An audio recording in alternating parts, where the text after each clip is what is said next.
Following the previous rain-soaked race weekend that saw some races cancelled, thankfully the sun was out again at the Dubai Autodrome for the Dubai Motorsport Festival. The weekend is a permanent fixture on the UAE racing calendar, with as much fun taking place off the track as on it. For race fans, the weekend offered a packed programme of touring cars, sport bikes, FG1000 single-seaters and radicals, as well as 2 races from the Porsche GT3 Cup Middle East Championship. One of the weekend's flagship events is the NGK Racing Series, where there was plenty of action in both races. Class 1 saw Costas Papantonis lining up against a new car for the season, the White Phoenix Racing Vauxhall Astra, driven by Keith Wake. We now have our own workshop, myself and my business partner Brian.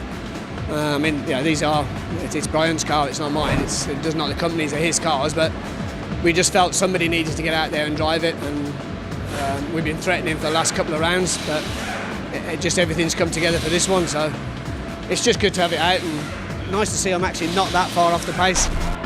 More used to working behind the scenes, Keith is also no stranger to being behind the wheel, having successfully raced in the past. And his experience quickly showed as he put the Astra through its paces, managing to secure a front row start behind Costas Papantonis for both races.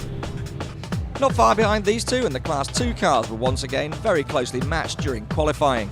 Rupesh Chanaki was at the head of the class in his lap 57 Honda Civic, followed by the 3 Renault Clio Cup cars with Alex Anivas, Ramsey Moutran and Willie Morrison, with Jonathan Mullen bringing up the rear in the Honda Integra. I'm having some problems with handling, rear end at first, and then when I push hard it's going into understeer, so I'm losing a lot of time through the corners, to be honest. So it's going to be a tough race. Despite a disappointing first race where he finished in last place, the Irishman and his mechanics knuckled down before race 2 and made major adjustments to the car's setup. And it was to pay dividends. Race 2 saw Mullen getting in on the action with the Renault Clio Cup cars, possibly a little bit too much on occasion. Mullen eventually crossing the finish line 3rd in class. Meanwhile, the Renault Clio Cup cars gave the spectators a real three-way battle in both races.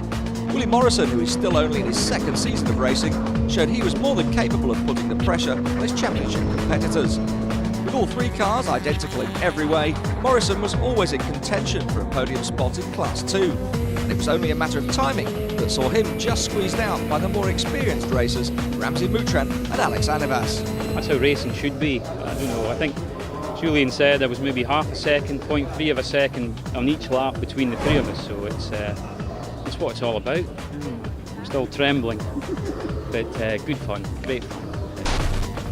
And it was this pair that really showed how close and exciting the Renault Clio Cup class can be.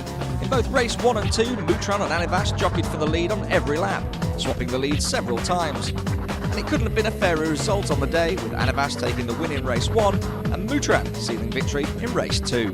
Oh, it was amazing fun, honestly. We only had 5 cars in the fight, but every single car was within a second the entire race, and we all finished, I think, within a second of each other. I mean, that's just really fun. It's really, really good fun. Just ahead of the Clios, and Rupesh Chanaki was finally getting to grips with the setup of his lap 57 Honda Civic. With various teething problems and wet weather in previous rounds, this race weekend was the first time that the Sri Lankan really felt the car was performing at its peak. And it showed in the results, with Chanaki grabbing both Class 2 wins on the day. The race was good. We changed back the setting to dry setting compared to the last time, and the car drove pretty well, stayed ahead of the pack and maintained the pace right throughout. Elsewhere, and in Class 1, Keith Wake was doing his best to challenge Costas Papantonis in the Seat Supercopa, but was unable to stay in touch with the Greek driver. But it's early days for the Phoenix Motorsport team, and Wake is sure to be back with a stronger car in the coming rounds. I made a mistake on the start and got bogged down a little bit, but fortunately it got enough power to pull away from the others, but that gave Costas a bit of a chance to pull away a little.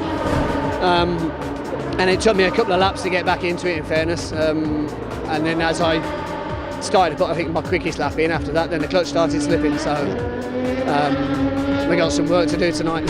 So it's Costas Papantonis in the Golf Petrochem Seat, who took the checkered flag in both races to further boost his championship points tally. First of all, it was enjoyable, good weather, not much overheating, good competition, especially in the first laps, so it's a good day, yes, good day. So without any serious competition, it looks like the championship could already be in the bag for the Greek veteran. But we're less than halfway through the season, and as everyone knows, anything can happen in motorsport.